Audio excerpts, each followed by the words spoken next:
And we're joined now by Aviva Siegel, who has been living this nightmare for the past year. Aviva and her husband, Keith, were kidnapped by Hamas on October 7th. Aviva was released after 55 days. Keith is still being held hostage. Aviva, thank you for spending some time on this day with us. I cannot imagine the pain this last year has brought you. What is this day like for you? What are you feeling in this moment? Dad, I just want to cry. I just want to cry and I want to scream because the hostages have to come back. Keith is 65 years old and he's in Gaza underneath the ground with hardly no oxygen. Can you think about your father being there? I don't think that anybody would want somebody that they love to be lying underneath the ground and not having a little bit of air, a little bit of sun. I'm sure that he's forgotten what the moon looks like and what we look like after so many days and just trying to keep alive. I'm sure that Keith is just trying to keep alive, and all the hostages there, the girls, the boys, they're thrown on a filthy, dirty mattress underneath the ground with no human rights. The 6 hostages that came back a month ago, the conditions were the worst conditions in earth, and that is the cruelest thing, just to leave them there. One more day is too much. They need to come back, and we need to get them back alive.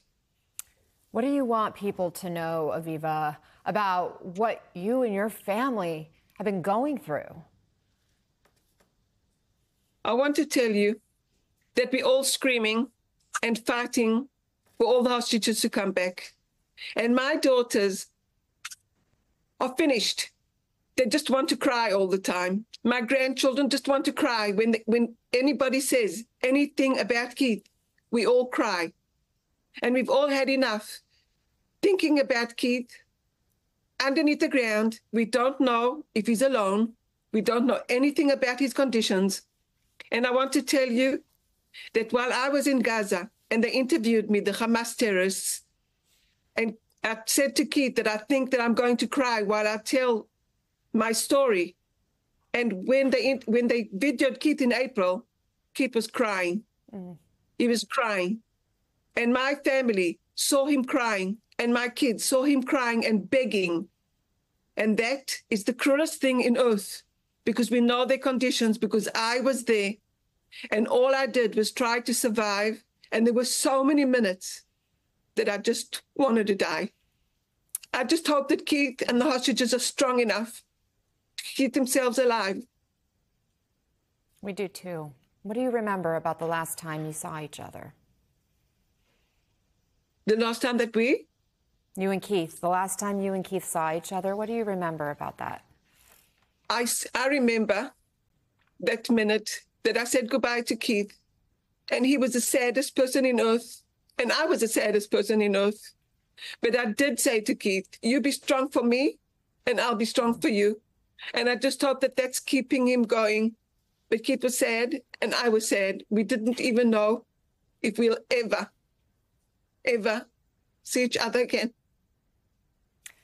Aviva, we can feel your love for Keith. It's just a beautiful thing, and I know this has to be so hard. I'm sure your love is helping him stay strong. What are your thoughts about how Prime Minister Netanyahu has handled this war against Hamas? Do you feel like the current strategy is the best way to get Keith back home? I'm against wars. Keith's against wars. I just want to beg Bibi Netanyahu to bring Keith back. Because what he's doing to Keith, letting Keith die slowly, I think it's one of the worst things a human can go through. And we know that. We know of the hostages that have died slowly. Keith is 65 years old with high blood pressure, lying underneath the ground, starving. And I want to tell everybody that all the hostages there are lying on a filthy, dirty mattress underneath the ground and just thinking, are they going to be the next one to be tortured, to be starved, to be raped, to be touched, to be hidden, to be thirsty? And we cannot allow ourselves to let them stay there, not even one more minute. So I'm begging Bibi Netanyahu, I'm begging Biden, I'm begging Sinwar, please let our hostages free. They need to come home to their families. They've had enough. We've had enough. The whole country, everybody wants the hostages back, and we're doing everything we can to bring them back. But it doesn't seem like it helps. So I don't know what to do. I really don't know what to do. I do know that I'm going to keep my hope, and I'm going to keep screaming. Keep hoping. Because the conditions that they are in are the worst conditions any human being should go through. Keep that hope, Aviva. We will be there with you through this. If Keith were watching right now, what do you want to say to him? I want to tell him that I'm waiting for him, and I can't wait to see him. I think I'll just jump into the air and scream and jump on him and just not let him go. I just want that so badly for Keith to come out and to come home. And I want him to keep hope and to keep strong and to not forget that we're doing everything we can to bring him out. And that's what his whole family and mostly his most country is doing, to get the hostages all out. We all want that moment for you so badly.